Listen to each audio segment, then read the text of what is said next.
Yeah, today we are here to talk about the CCC candidate selection, and we are joined by the deputy spokesperson of Gift Siziba, who's the deputy spokesperson for CCC. Gift, welcome to This Morning Nasaki. Gift. Good morning, sir. Welcome to This Morning Nasaki. Thank you very much. I hope you can hear me loud and clear. Yes, you are clear, sir.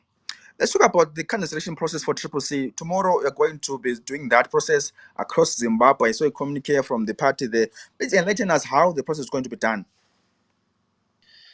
Thank you very much. You know that we made the resolution at the very formative stage of our movement that we must be able to hear the concerns of the people. Let me, in fact, start with the journey that we traveled just before the formation of the Citizens Coalition for Change, that we had a program to do consultation from various parts of the country. You remember that we began our trip. Excuse me. We began our trip in Masingo to hear what the people thought and felt. And one of the things that came out from those consultations was that we must be able to come up with a new movement. And this movement, one of the things again that came out was that the movement must resolve how it selects its candidate. So it was one of the central key things that universally came. And one of the demanded features of that process was that we must allow the community to select and choose candidates. You know that our body politic had been poisoned by imposition of candidates across the political.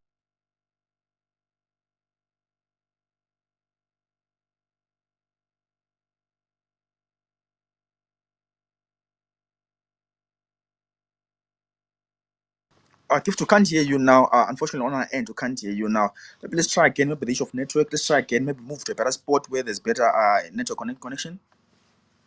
Yeah, while we wait for him to reconnect, I hope you'll be thinking around the process. If you have any questions, please do prepare those questions so that we can ask the deputy spokesperson for CCC, and so that we get clarity and understanding of the process. I think he's back now. Can you hear us, Gift? Seem to be struggling there with his network. So he's trying to connect with us. There's a communique circulating from CCC that says from the Bureau of Elections, they're going to be looking at candidate selection process notice. The circular says officially notify all the change citizens in communities of the commencement of the candidate selection process. Selection process will be community-based and citizen-centric. The eligible participants are citizens in communities who subscribe to the citizen philosophy. The detailed candidate selection procedure manual containing pertinent information relating to this process is here. They are attached here. So we can get in touch with up to all provinces in Zimbabwe. So that's quite interesting there. Let's try one more time with Gift. Gift, good morning. Can you hear us? We seem to be struggling there to get connection from Gift. Okay, yeah, but quite interesting what you're talking about, to say that this time they want to do away with candidate imposition. So it's quite interesting, really, what they are working on there, and I really hope that it will work out. Yeah, Gift, I've sent you the mic again to become a speaker. Please do accept the mic to become a speaker this morning as we try out. He's left the space. Guys, do request the mic. Want to hear from you in terms of tomorrow as CCC goes to their candidate selection process. What are your thoughts and what do you expect to see from that selection process? Gift, I've sent you the mic to become a speaker. Gift, can you hear us this time around? I can hear you. Can you hear me? Yes, you are clear, sir. Please go ahead with what your contribution as you were speaking earlier on. Thank you. I appreciate. Like I was saying that we made a resolution to agree that we are going to have a process that produces candidates that don't just reflect the feelings and the thought of just members of the movement, but the community as a collective. So that's why we came up with a process called the Community consensus candidate selection process. This is a four-tier system that tries by all the means to reflect the will of the people, because at the center of the movement, the rhythm of CCC is putting citizens back at the center. And whatever we do, we are taking the best of our abilities to ensure the process reflects the will of the citizen, whom in our view are the center of the national democratic project. It is in that view that we are going to be starting with what we call the nomination process, where we'll be inviting Zimbabweans in the 2,000 wards in the country to nominate people whom they think can be able to represent them. Number one, as councillors. Number two, as members of parliament. Number three, to nominate whom they feel and think should be our presidential candidate. Because yes, we have got the leader of the movement, but we must be able to have a presidential candidate nominated for, validated by the citizens. So we are going to be issuing out nomination forms to our different people that were recruited through what we call street registers, where we basically through our Mkwazo program that was a rallying point for the entire part of last year and this year, where we are collecting citizen registers of ordinary people in different communities to choose whom they think should be council in their community. But we're not going to end there. We're also going to be having conversations with the association, CBOs, churches, traditional leaders, and different stakeholders. So we've got a stakeholder mapping process we did and collected contacts of different stakeholders in different communities to have a say in terms of who should be candidate in their area to represent CCC. From there, we are going to have what we call the vetting process. So we've got a template and a committee that has been appointed to ensure that they do the vetting, because you know that people can nominate someone, but you might realize that these people do not fit in terms of the country's statutory requirements. For example, one can be a councillor when they are owing city council or their rates are not in shape. Number two, one can be a presidential candidate if they are, below 40. There are people with criminal records. And one of the things that we added is obviously the issue around credibility of the individual. So there are people who are involved in corruption. You know that our opponents, on the other hand, they are deploying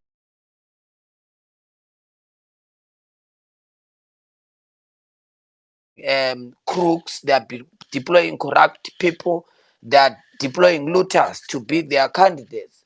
But inversely, Triple says an alternative must be able to deploy people with integrity. So we have put these conditions, not as stringent conditions, but to our citizens, to Zimbabweans at large, that when you nominate someone, be conscious about someone's track record. So we're also going to be looking in the vetting process once political history, because we cannot have someone who belongs to the other party coming in to say, no, it's a citizen movement, so you must allow me. Yes, you can be nominated, but we look at someone's history and democratic credentials. We are also going to be looking at someone's capacity, because Brighton, fellow Zimbabweans, that one of the greatest tragedies of our legislative arm is that we've had people who have successfully failed to say a word in parliament for the past 5 years, some 10 years, some 20 years. So we are also appealing to our citizens during our vetting process to ensure that they look at someone's capacity, because yes, it's important to go to parliament on the basis that you are wanted by the people, on the basis that you are preferred for and popular in the community politics. But we must also look at in terms of the capacity, because remember that we intend to govern and to govern differently. So President Chamisa must be able to say, when he becomes the alternative president, we must be able to look at the caliber of people that can form the next cabinet, the caliber of people. Of course, the cabinet will be lean and also having different people, not just from constituencies, but we must be able to say, because of what the constitution prescribes, what are the caliber of people that we are putting. My brothers and sisters, fellow Zimbabweans, that we're grappling with challenges in local authorities. of incompetent people and so forth. So this election is an opportunity for us to be able to deploy people that are capable. You know that this time, unlike before, we are going to, as a movement, be announcing publicly who's going to be our mayor, who's going to be, leading the cities if we were to win these particular cities.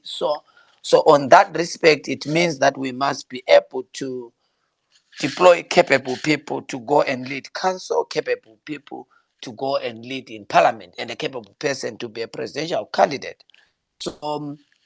So that is going to be around the vetting process. We are going to be vetting decisively. We've got a committee of securocrats and senior politicians that are going to be heading that process. From there, we'll go back to community with the people that would have passed the vetting process to go back for validation.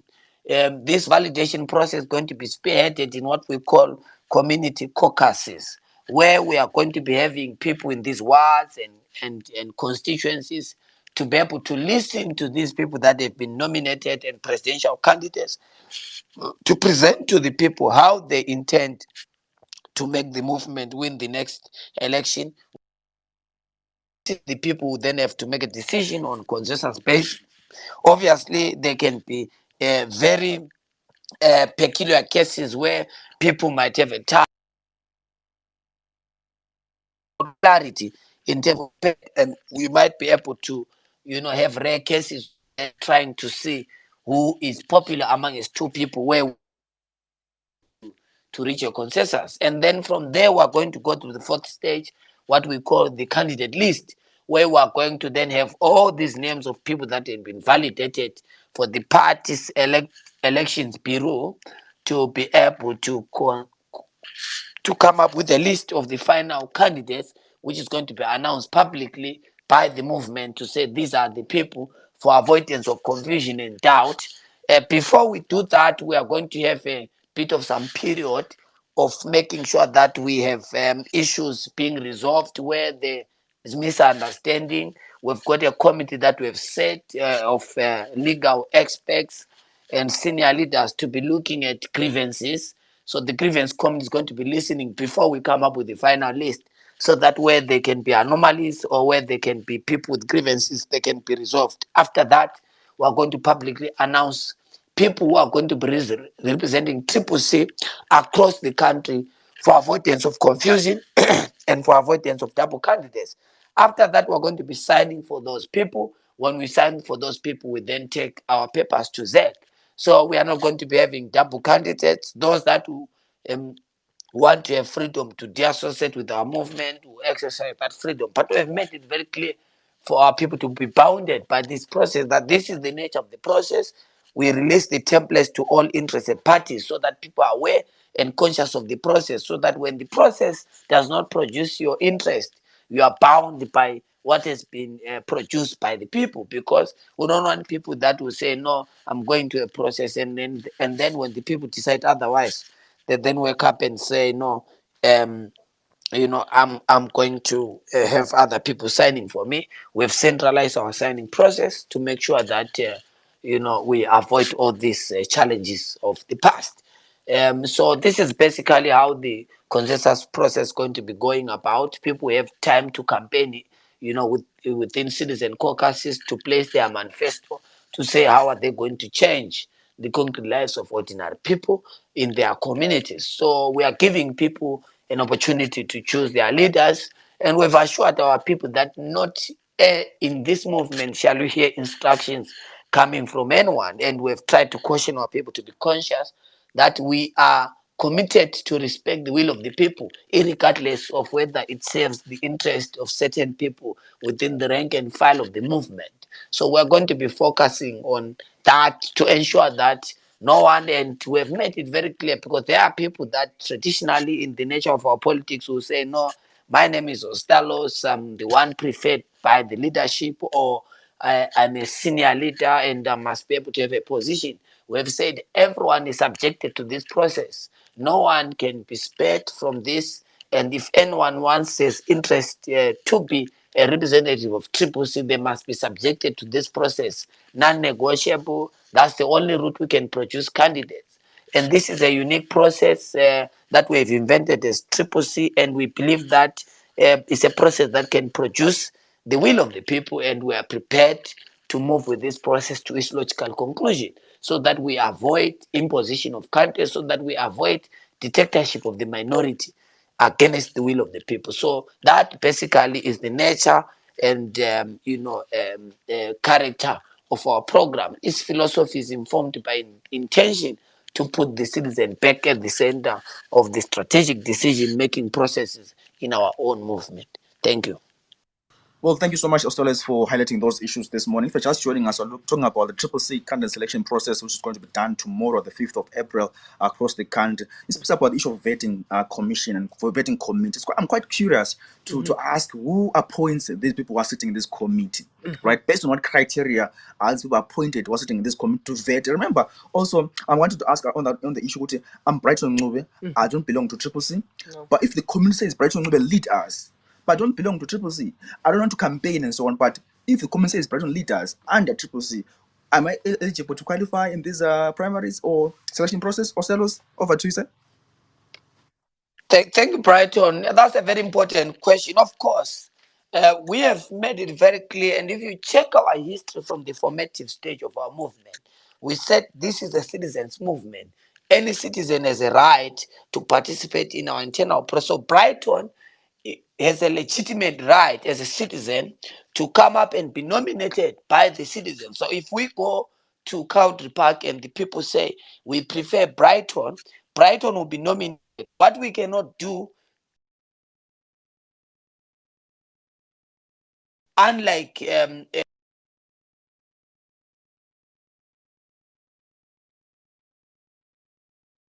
what had been done by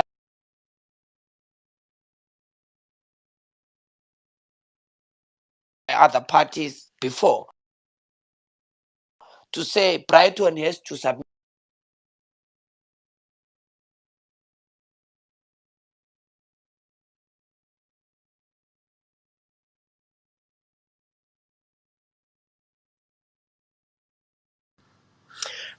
Gift, we seem to have lost you there. I think the whole time you were answering Brighton's question, we just lost you there. We didn't hear anything. I hope that once you reconnect, you'll be able to answer that question. the poor. Yeah, maybe let's try again. Give to reconnect. I've sent you the mic again to become a speaker. Maybe let's try to network problems. Maybe we're facing some challenges there. Let's try it again to connect with Ostallos. It's raising very important issues there to say every citizen can be nominated regardless of political affiliation. Am I CCC a member or not? So I can be nominated to become the councillor or the MP. But also, Gift is trying to answer that on the issue of infiltration. Because there are citizens who are belonging to other parties, they want to be also to be nominated. They are popular in the community. How are we going to circumvent that issue there of infiltration?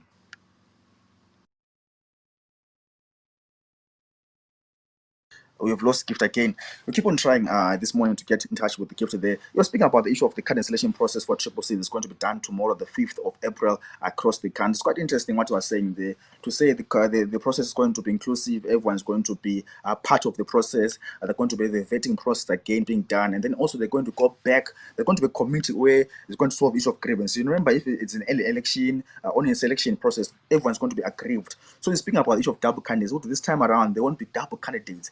There won't be also imposition of candidates. So yeah, it's quite interesting what he's saying there. Please do guys request the mic and ask Ostallos some questions this morning. We want to hear from you as well on your reaction to this process that's going to be done tomorrow by the opposition party, that's CCC. In the meantime, I see you have a speaker there just joining us. Zenzele is connecting. Zenzele, good morning. Welcome to This Morning on Asake. Morning, how are you? I'm very well, sir. What's your reaction to the statements made by CCC's spokesperson, Ostallos?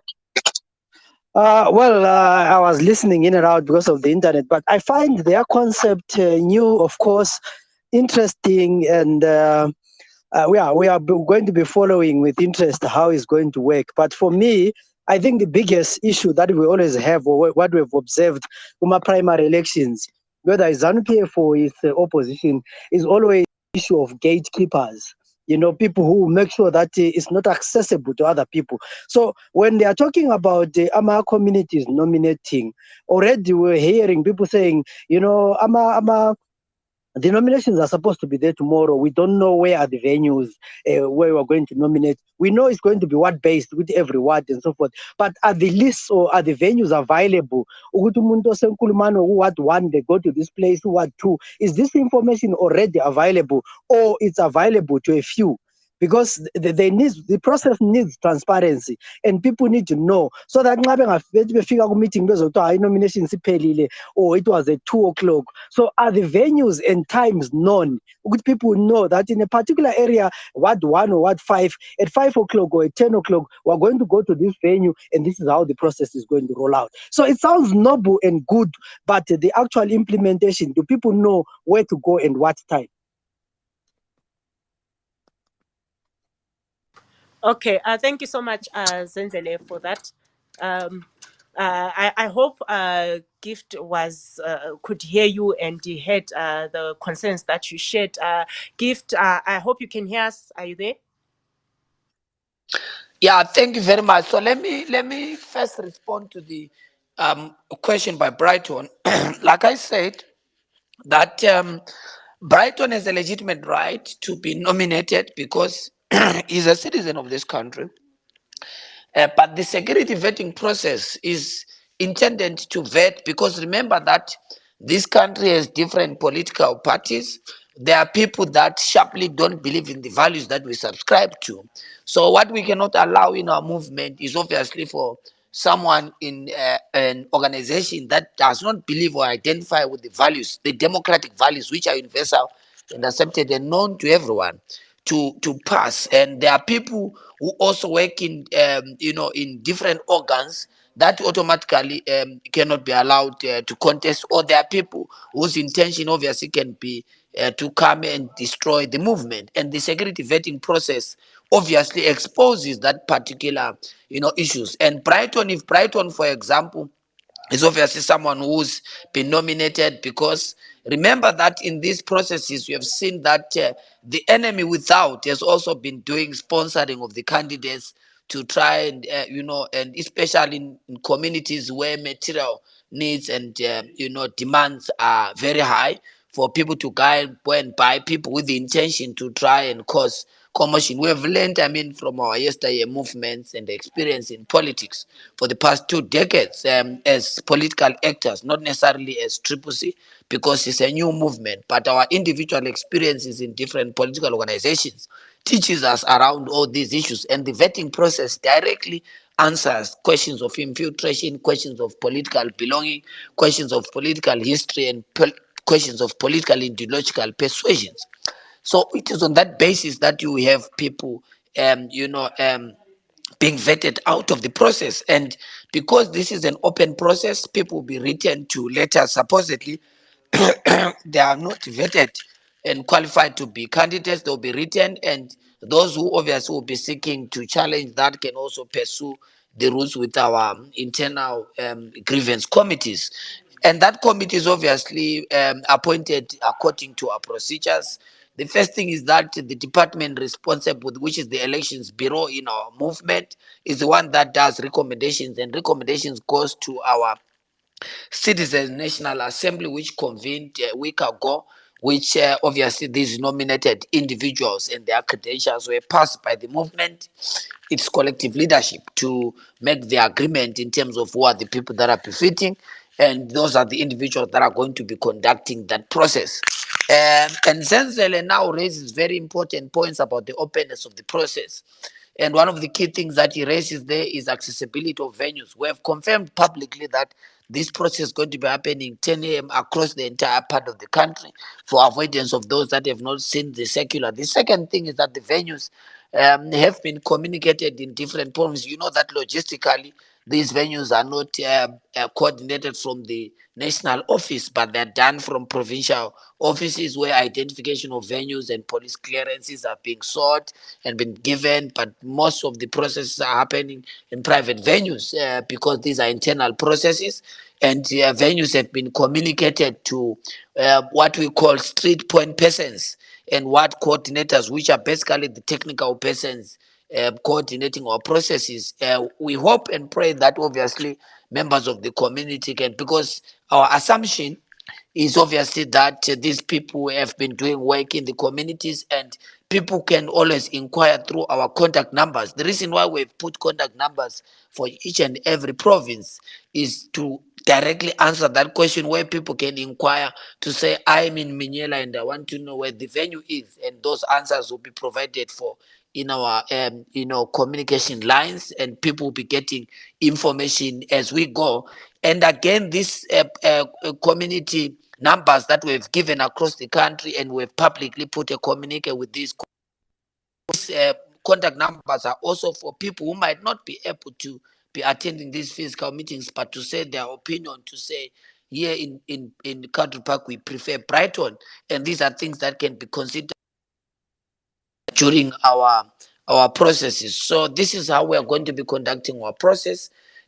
Like any process, it might have its problems. That's why we have made it watertight and did a lot of investment in trying to design the template, in trying to move back and forth with the documents to make sure that it's a process that is acceptable, it's a process that can produce the democratic will of our citizens across different communities.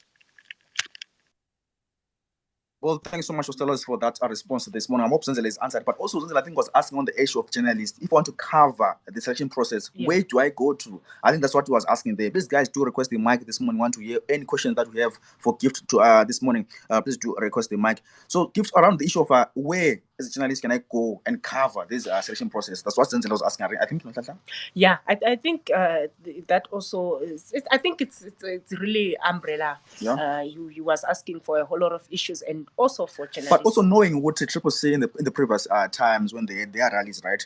Police storm those rallies and ban those rallies and so on and so on. Will you expect the police to come through now again to this item, to this selection process? Yeah. What methods are maybe measures do they have in place to say if the police come and disrupt these items, what will happen there? Yeah, I was also wondering, because he spoke of caucuses, Yes, community caucuses. Yeah, so Gift, if you can respond to that, what measures have you in place, or have you spoken to the police? Are you allowed to have these community meetings and caucuses? Look, we are not obliged by the law to speak to the police, because these are internal processes, and they're not covered by MOPA, because these are private internal party processes. But where we're doing caucuses in public venues, we'll be getting police clearances, and we have been given police clearance. We don't expect that the police can be able to disrupt our internal processes, but we are conscious that our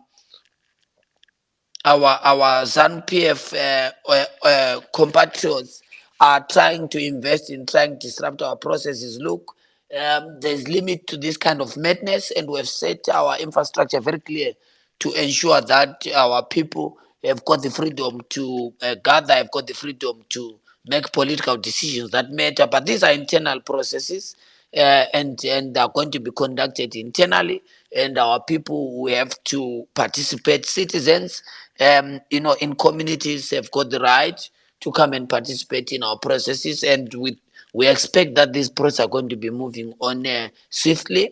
Where there will be problems, we'll be dealing them as we go. But our security also has been confirmed across the country to make sure that our people are protected, to make sure that the will of the people in our internal processes is recognized as we go. Thank you. Thanks so much for that response. I see we have other speakers just joining in this morning to ask questions to Gift. Please be brief. If I give you the mic, be brief. Ask a question, straight to the point. Let me start with Padare. Padare, I'm giving 1 minute because we have many other speakers who want to ask questions. Please go ahead, Padare, with the question. Thank you very much, Sir. You see, this is the new generation, a Gift, and you've literally. I just don't know how people are not challenging this process at its earlier stage. You're going into a big election with a major position.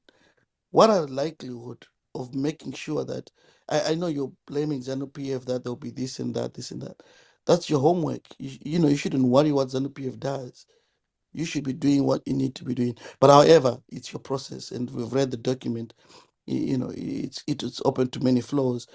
But what makes you think that this process will give you the win that you're going to require in 2023? Thank you so much, Padare, for that question. I'm going to take another question this morning before I give to Gift. Antonella, please do go ahead to the question. Okay, thank you so much, Brighton. Am I audible? You are clear, ma'am. Please do go ahead to the question.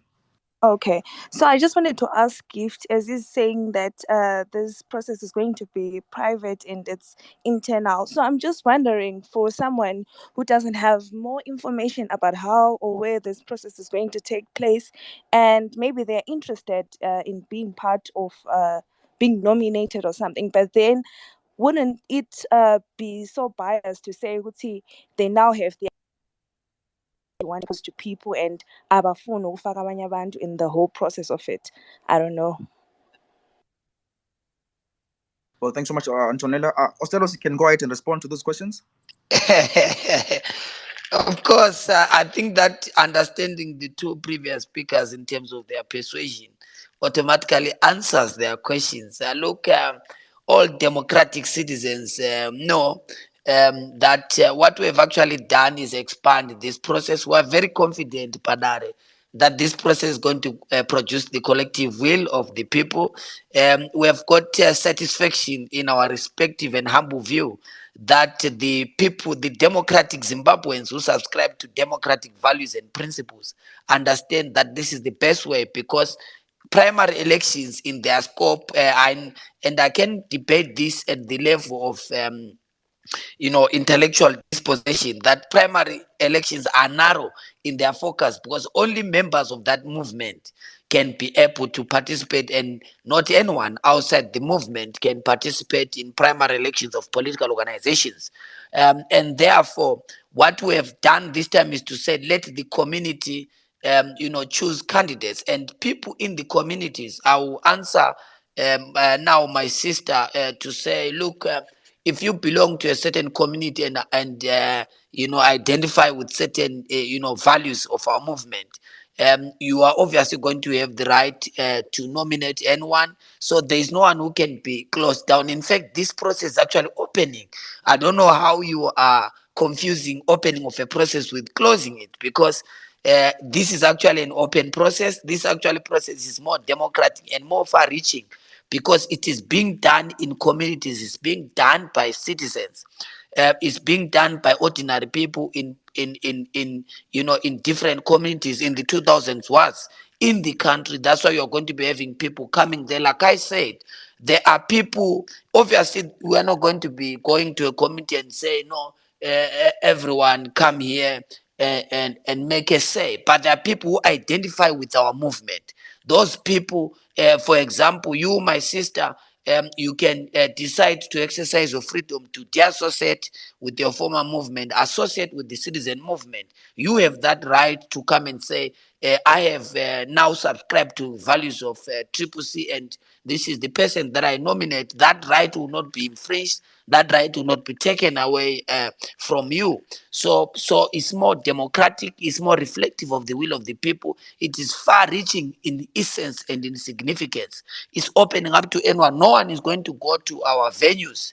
Like I said, these venues are public. These venues are going to be known. Our security team is going to be there to ensure the safety of the voters and the safety of the people to be voted for. Nothing else, nothing less. There's not going to be anyone closed down. There's not going to be anyone imposed. I think that we've made this point emphatically clear, that there is no candidate that is going to go there and say, I am the one who's preferred for by the leadership. So it means that anyone has a right to contest. It means that people have a right. I mean, we are going to see, of course, media people can be allowed, subject to certain vetting processes, because, there are obviously procedures, and the media knows that in terms of when and where and how they participate in these processes, and that will still apply. No one can be blocked from our processes to maybe interview, converse with the people, gather, what the process is about. Like we have said, we have actually made this process public. Traditionally, if we were a closed process, we're not going to have this document being made public. They are made public because every interested party can be able to read our documents and understand how the process is going to go by, and raise their questions where they feel like we think that here the template is not being followed, so that the process are done. And the reason why we've put an independent panel, by the way, we're going to be announcing that panel today of the people who are going to be conducting this process, but it's not going to be conducted and driven by politicians. It's being conducted by an independent panel of commissioners, and that team is the one that is going to be looking at how different wards are aligning themselves to the template, so that where there are problems, those problems can be resolved immediately, so that there's smooth flow of the process. Thank you so much, Gift, for answering those questions. Breton, what do you think? I see we have comments coming through from other people who can't speak on the space. I have a question coming from someone.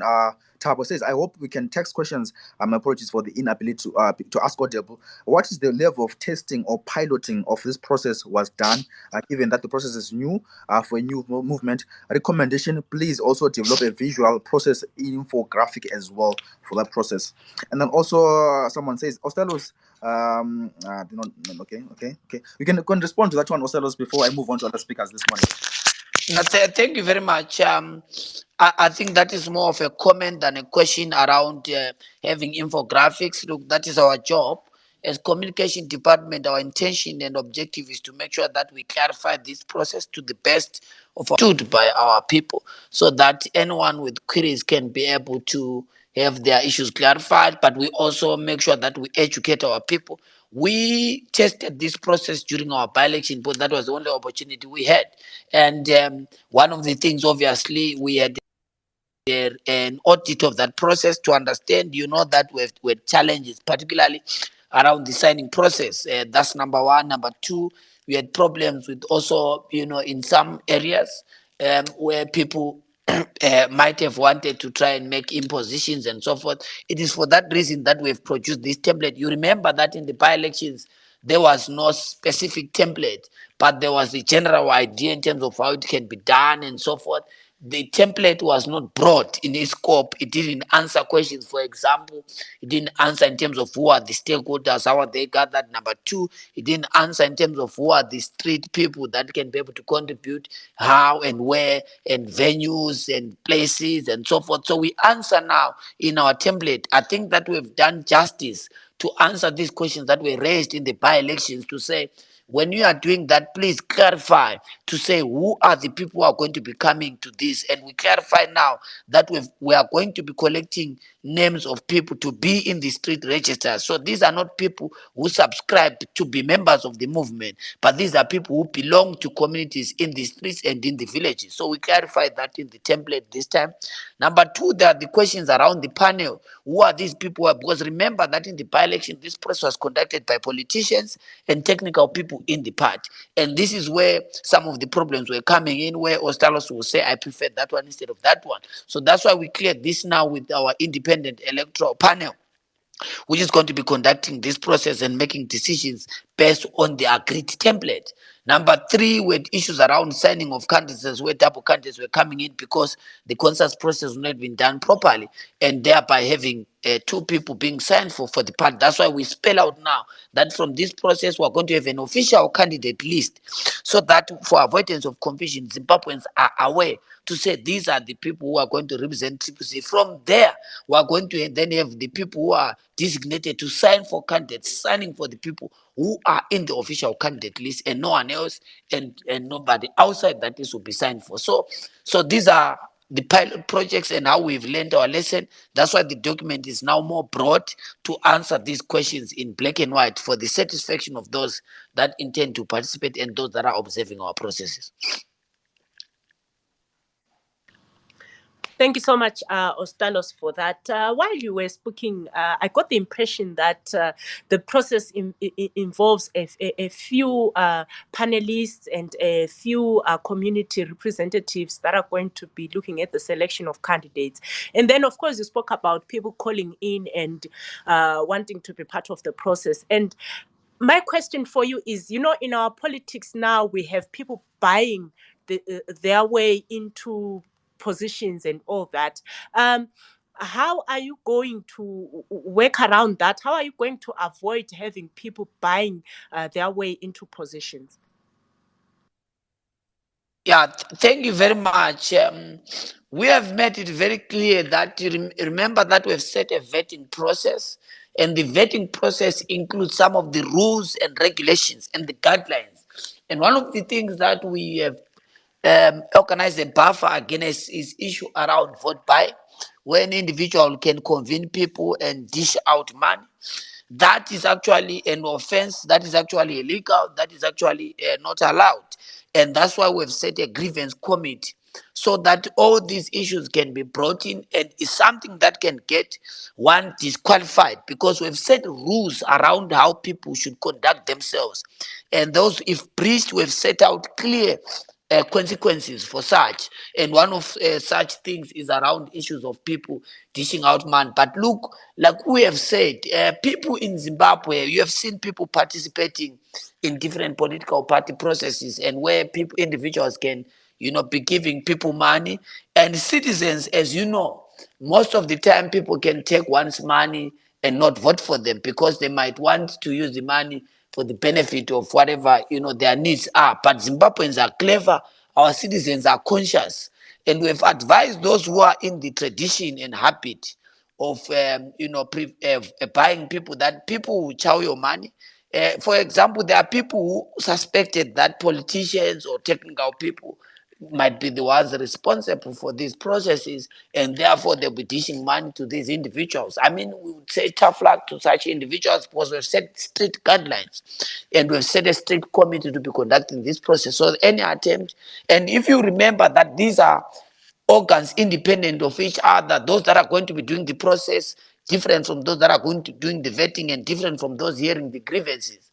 So what that means is that all these different levels we have having independent processes guided by the guidelines and the rules of engagement in this process, so that you buffer against anyone trying to corrupt or anyone trying to. But you know that this is not part of our democratic tradition.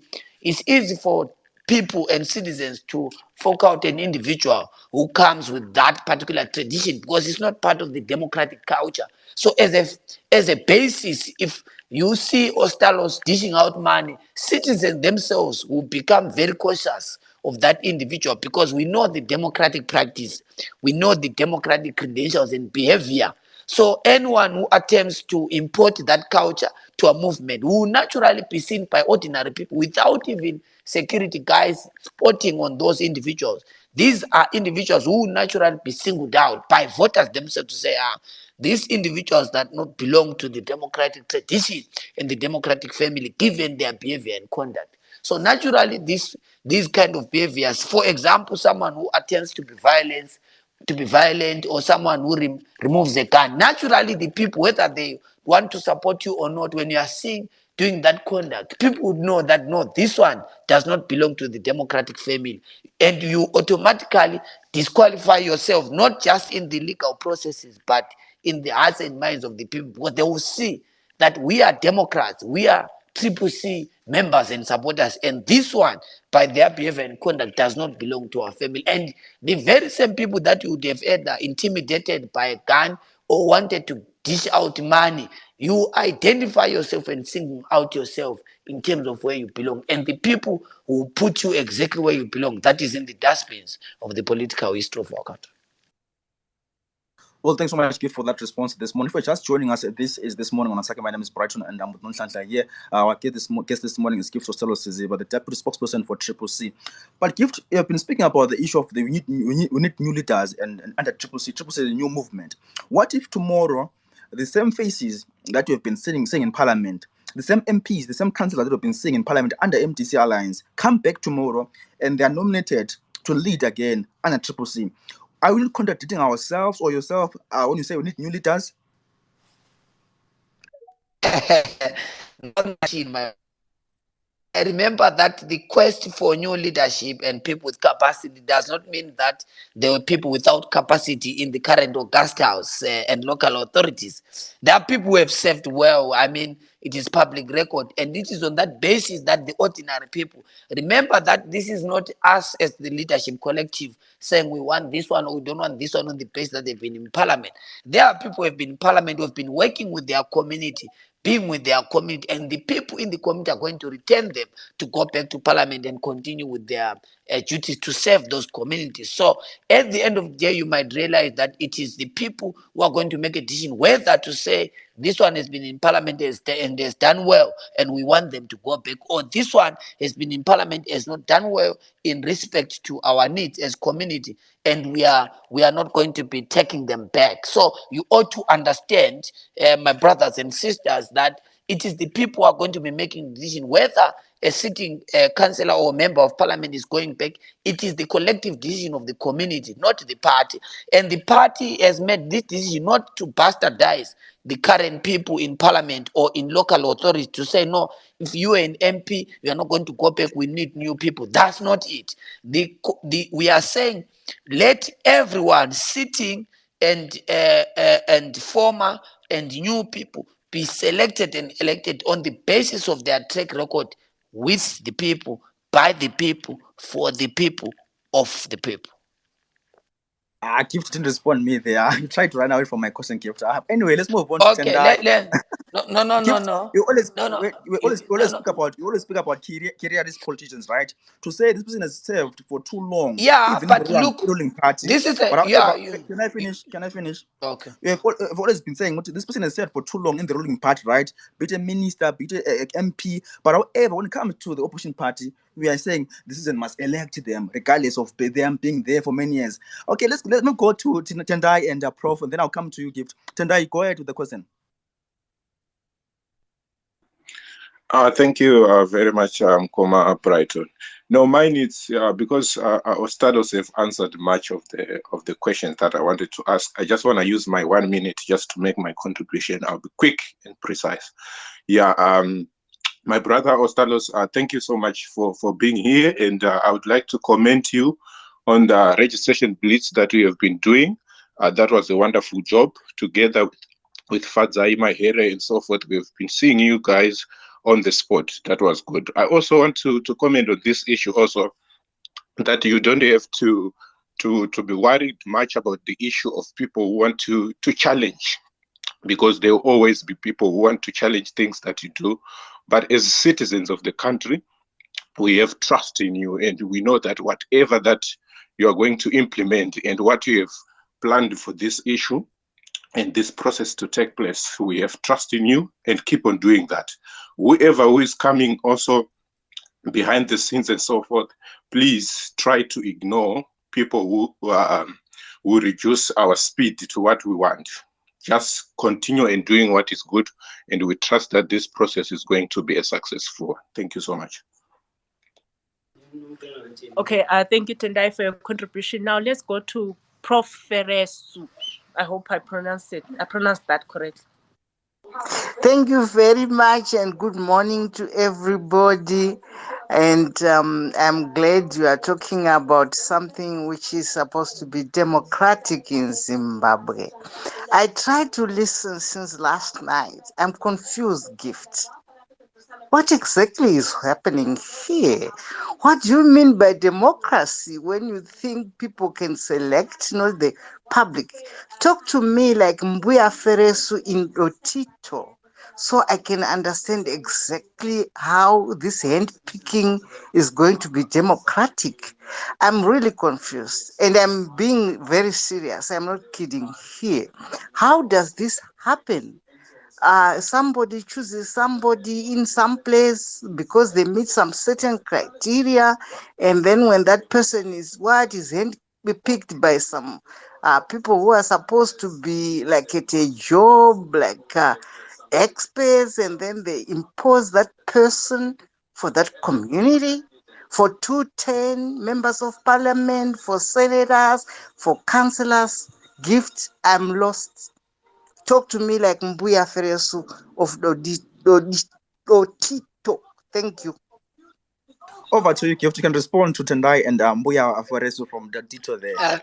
Thank you very much. Let me thank Tendai for the words that you have said. That we bear the responsibility to ensure that we do everything to the best of our ability.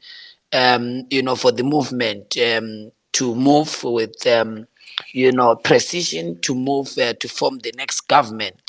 You know that we are authentic, we are genuine in our belief for change, and we know that at the end of the day, the people are going to triumph, and the citizens of this country are tired and exhausted of fascism and dictatorship that we've witnessed. And the reason why we are doing what we are doing, because we know that change will not come for the benefit of our supporters and our members. It's for the benefit of the collective. Because if you look at the situation in our country, my brothers and sisters, the situation in our country is untenable. The levels of money is being looted for the benefit of the few and not for the majority. What we have seen in Al Jazeera documentary is a reflection of how a minority has benefited from the resources that should be benefiting every Zimbabwean, whether you are ZANPF or you are CCC or you are NCA. Let us create an economy and a country whose economy works for the many and not the few. That is our strategic objective and direction as a movement, that we must be able to have an economy which benefits every Zimbabwean. It must not matter the political party that you belong to. It must be about the citizens of this country. It must be about Zimbabweans. So to help Professor, I know that you obviously understand these things as a learned colleague. Let me clarify to you that number one, there is no hand picking of candidates anywhere in CCC. Candidates are going to be selected and elected by ordinary people in the 2,000 wards in our country. So that process begins with the nomination process. So the nomination process is ordinary people like you, Mbuya Ferreso in Dodito, coming out and say, here in Toledo, I believe that Honorable Soren So can be a member of parliament. I believe, and for avoidance of clarity, for avoidance of doubt, let me also clarify to say this nomination process is going to be seeing Zimbabweans and citizens nominating, like I said, number one, Mbuya. Imimi kana muri kuwadi kwenyu muchagara pasi motaura kuti kunoku kuwadi kwangu wandinofunga kuti ndiye anoita MP. So imimi mune kodzero yekuisa inzwi renyu Mbuya. You have got the right to go and say, I nominate so and so as an ordinary citizen residing in this ward. Number two, mapedza ipapo mobva mataura kuti imimi ndikapedza ipapo ndiri kuda uyu kuti andimirire samember of parliament. So chatiri kuita ndechekuti imimi sambuya muri nekodzero nevamwe vese vanogara muconstituency yekusarusa. Mabva ipapo motaura again kuti watinofunga kuti ndiye anogona kuita president ndinhingi. Mapedza ipapo hamumiri ipapo Mbuya, for the benefit of those that are listening. From there, Mbuya, you proceed.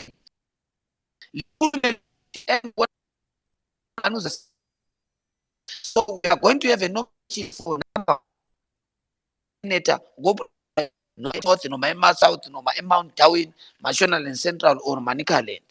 Liqeda khonapo gogo libe selikhuluma ukuthi elimbona yena engalimela eku-youth quarter lapha obviously kuzabe kukhuluma ontanga ukuthi hayi thina njengebulawayo, thina njenge-Harare, thina njengeMasvingo esibona ngane ngasimela nxa singaphiwa youth quarter ngulo. So akusoze kwaba lo muntu ozakhethwa.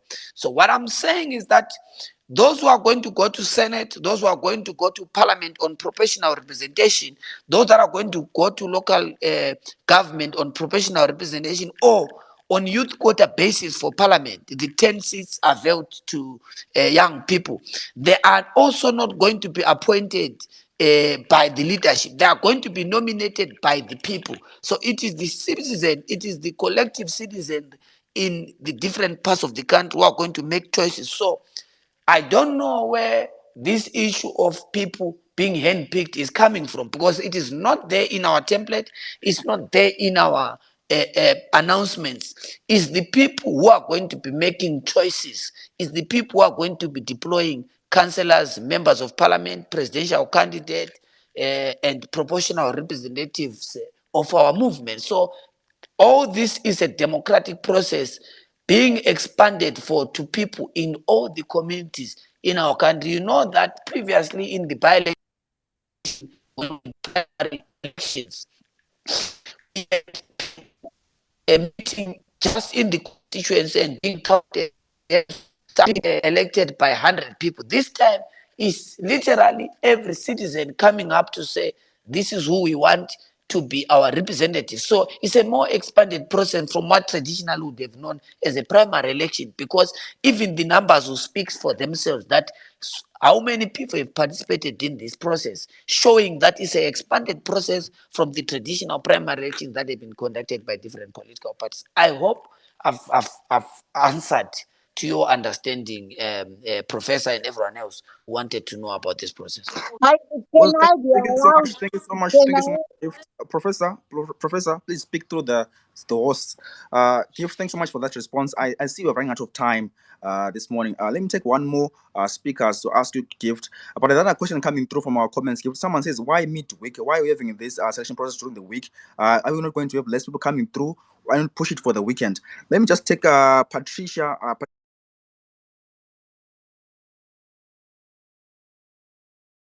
Please do go ahead to the question this morning, ma'am.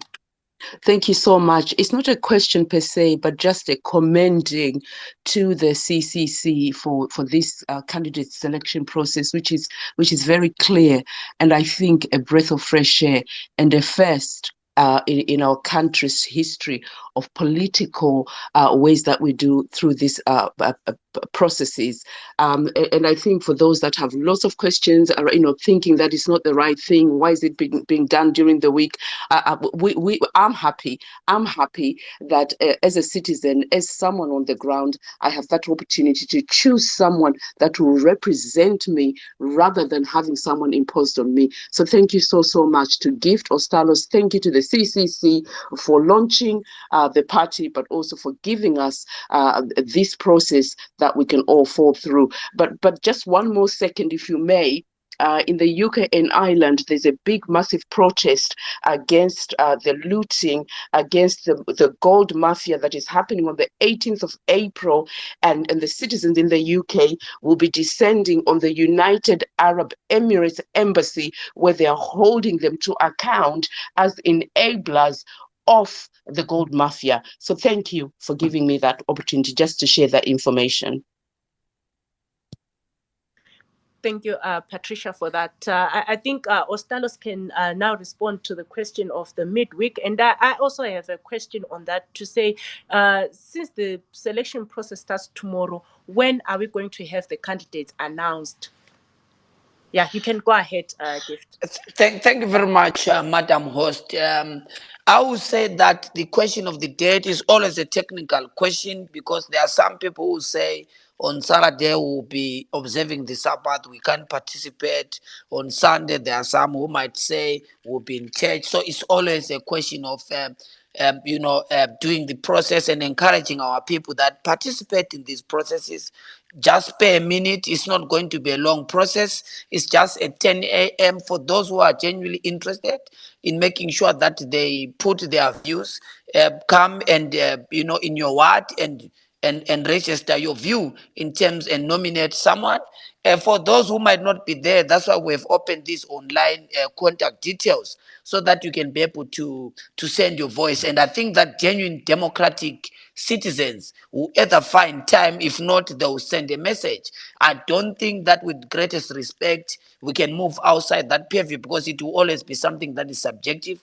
We can do it on Friday, and some people will say on Friday we're not there. So I think that, but people can be able to spare a time, and we encourage citizens to say this is an opportunity for you, fellow citizens, to make a voice in terms of who you prefer. Like we have said, openly as a movement, we are not going to be having anyone imposed upon you, unlike the other, competitors of ours. We have been moving back and forth and imposing criminals and thugs to be their representatives. We are respecting your views as citizens.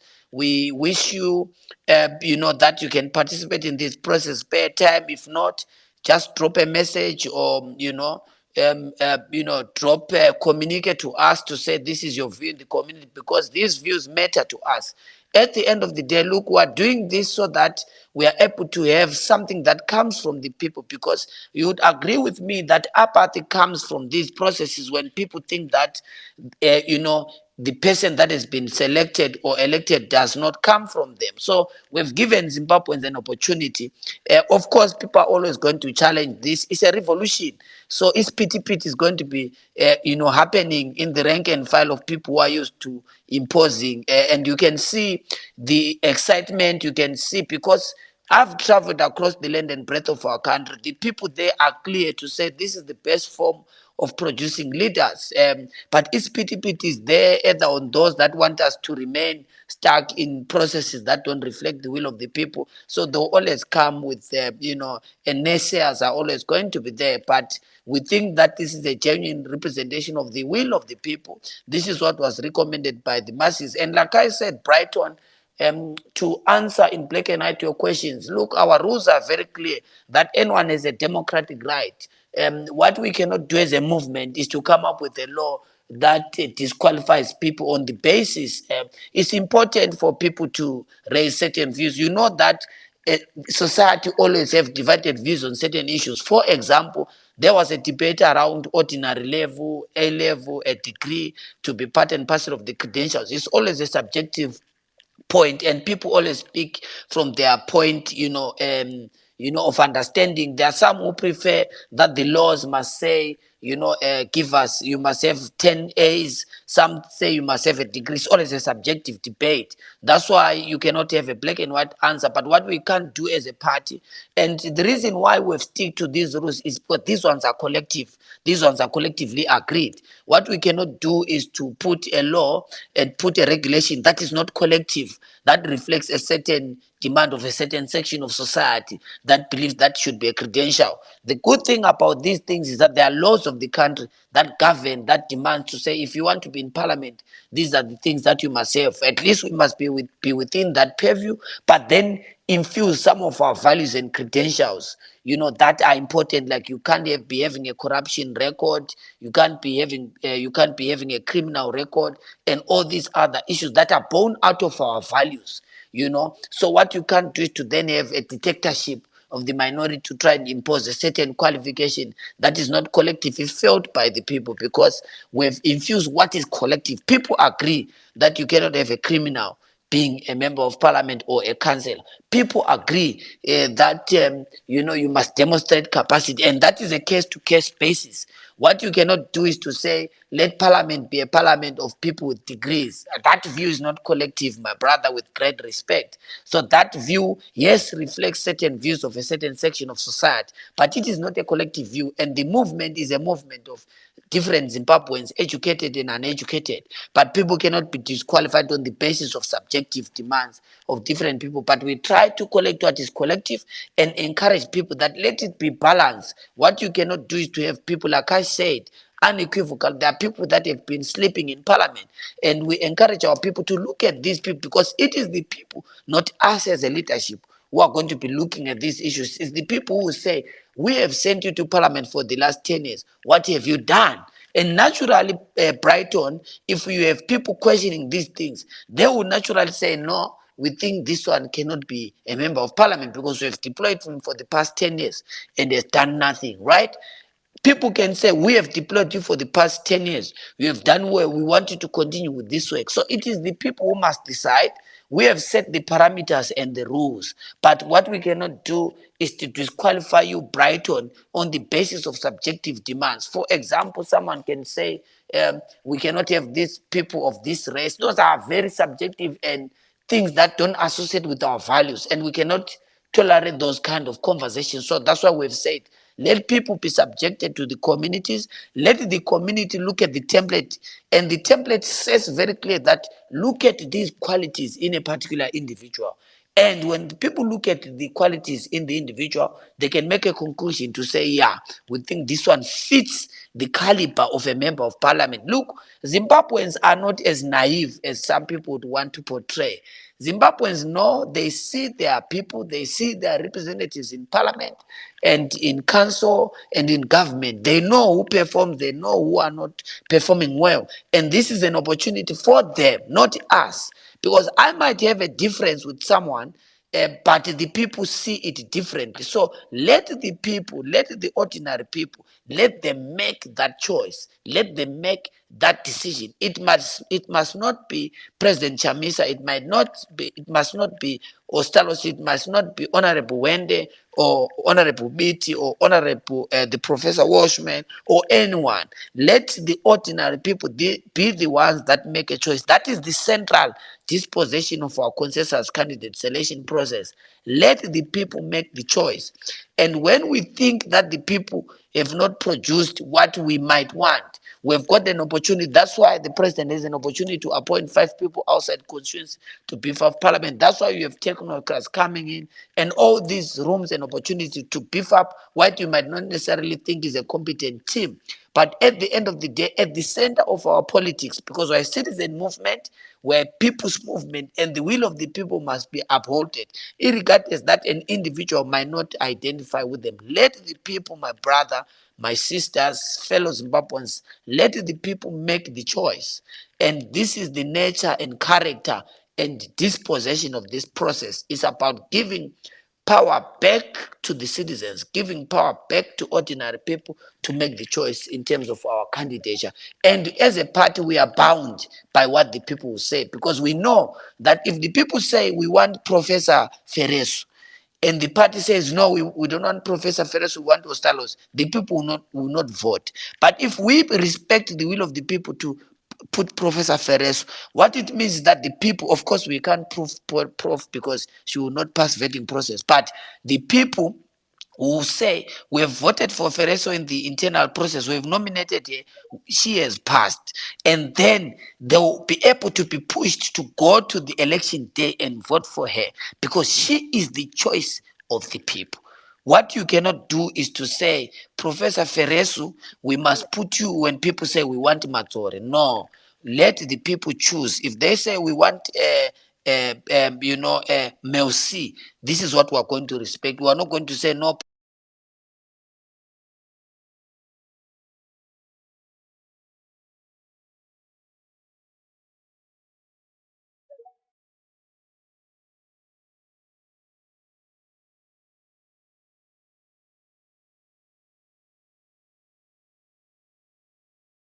Professor because she has a professorship, let her be the candidate. No, no, no. Let the people make the choice, and the party will respect the choice of the people. Thank you.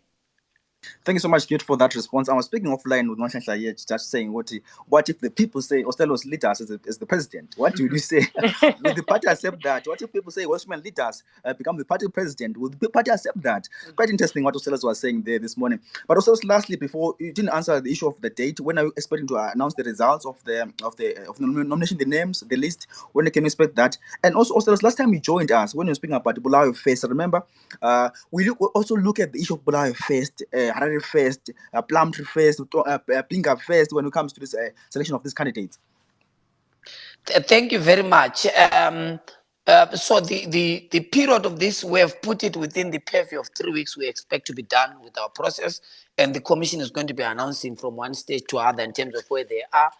But we have temporarily put it within the space of 3 weeks. We expect to be done with these processes. The 2 weeks is the first mark that we are mandated by the National Assembly. So we hope to finish in time. The second question, of course, my brother, when you are saying citizens first, you are saying Bulawayo first, because we are not saying citizen first and saying citizens of Binga first in Bulawayo. No, you are saying citizen of Bulawayo first in Bulawayo, citizen of Binga first in Binga, citizen of Plumtree first in Plumtree, citizen of Cholocho first in Cholocho, citizen of Mashonaland Central first in Mashonaland Central. So you realize that at the end of the day, this process aligns with people's individual and unique cultures from one community to another. And we're putting an emphasis. When you look at our process, my brothers and sisters, our process says we want someone who resides in the community. So what it means is that you reside in the community, you are with the people, you identify with their culture, you identify with their values, you identify with their principles. So naturally, people will put you. So I don't see that citizen of Binga would travel to Harare and pick someone in Harare and say you are an MP. I think these are logical people. They're going to be putting people who identify with them. And naturally, these people are people who identify with the values of things like Bulawayo First, of movements like, Plum Tree First, and so forth. So at the end of the day, we are putting citizens who know their culture, who know their people. People will say, okay, this is Ostallos. Where is Ostallos coming from? Who does he identify with? And so forth. And say, okay, we're choosing you to be this. And logically, the people, my brother, are not going to wake up and say, Ostallos, we want you to be a president. But what we are not going to do is to stop them to nominate Ostallos. They will nominate Ostallos, and the vetting process will clear. Comrade Ostallos, you have been nominated to be a president. Unfortunately, you don't qualify because you are below the ages of what is constitutionally required. And therefore, we'll go back to the people and tell them that these are the people that remain. So we are going to respect the will of the people in all angles. And that's a non-negotiable position, my brothers and sisters, and we have made it emphatically clear. We are going to be taking all the nominations, and all the nominations are going to sail through, and whoever is selected, whether to be an MP, to be a councillor, to be a president, to be a senator, it's all about what the people will say in their collective views. So those are, and it's non-negotiable, my brother. And to answer you clearly and emphatically, yes, whoever is nominated to be anything of what is up for grabs will be deployed for that position for avoidance of doubt. Thank you so much, Gift of Ostallos Siziba, the Deputy Spokesperson for CCC, for being with us today. I know we have a whole lot of questions. I'm seeing a whole lot of requests, but we are way past our time now, Brighton. Gift, thanks so much for your time this morning. I know you are busy with elections and so on, and the selection process tomorrow. Thank you so much for your time this morning, for spending 1 hour and some minutes with us. Thank you so much for extending and also accepting our invite this morning. To all the speakers that joined us this morning, thank you so much, guys, for your questions, your contributions. Thank you so much for the love. We see your comments under this space. We see your comments. Thanks so much, guys. See you tomorrow again, bright and early, from 8:30 up to 9:30, right? Yeah. From myself, Brighton Ngube. And Nanhlanhla Mapigwa, it's bye for now.